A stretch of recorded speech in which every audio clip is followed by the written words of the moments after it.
Hello students. இன்னைக்கு நம்ம 11th standard maths chapter 10 exercise 10.3 ல 12th question பார்க்கலாம். y equal to 4 secant 5x னுக்கு இது power கிடையாதுமா. y equal to 4 secant 5x secant x னு இருந்தனா நம்ம டிஃபரன்ஷியேட் பண்ணும்போது secant x tan x னு போடலாம். ஆனா இங்க secant 5x ஓகேவா. சோ அந்த மாதிரி இருக்கும்போது நம்ம செயின் ரூல் யூஸ் பண்ணனும் தெரியும் உங்களுக்கு.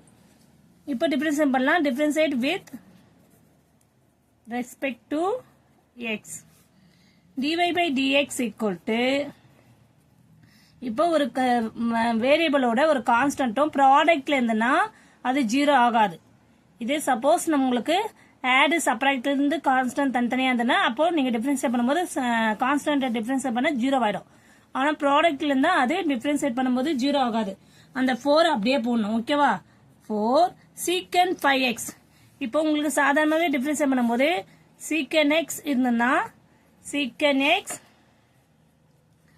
tan x ன்றது ஃபார்முலா தெரியும். இங்க 5x இருக்கும்போது அப்ப என்ன பண்ணனும், அந்த 5x ம் போடணும். x இருக்கிறதுல எல்லாம் 5x ம் போடணும். அவ்வளவுதான்.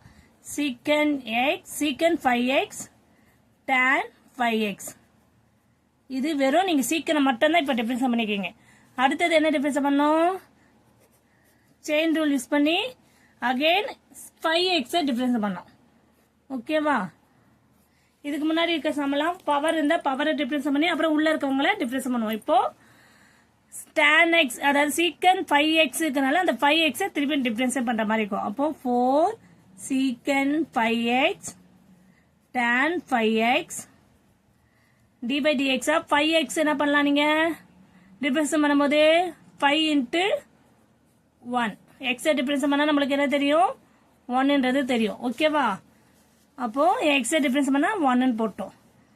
ஃபைனல் ஆன்சர் நமக்கு dy by dx equal to 4 secant 5x tan 5x into 5 ன்னு வரும்.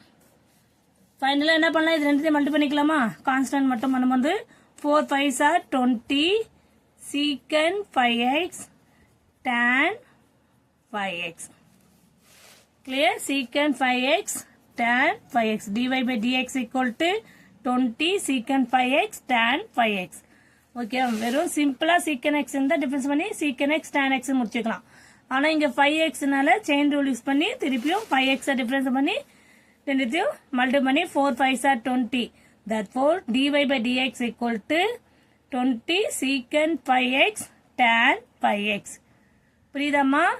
இது வரைக்கும் நம்ம பார்த்த சம்ஸ் எல்லாமே சிம்பிளா போட்டுட்டோம் செயின் ரூல் யூஸ் பண்ணி. நெக்ஸ்ட் 13th 14th கொஸ்டின் எல்லாம் பார்க்கும்போது ஒன்னொன்னும் யூவி மெத்தட்ல போடுற மாதிரி இருக்கும். ஓகேவா. ப்ராடக்ட் இருந்தா ப்ராடக்ட், டிவைட் இருந்தா divide, Gosson rule formula use பண்ணி போடுற மாதிரி இருக்கும். ஓகேவா. Clear students. Thank you students.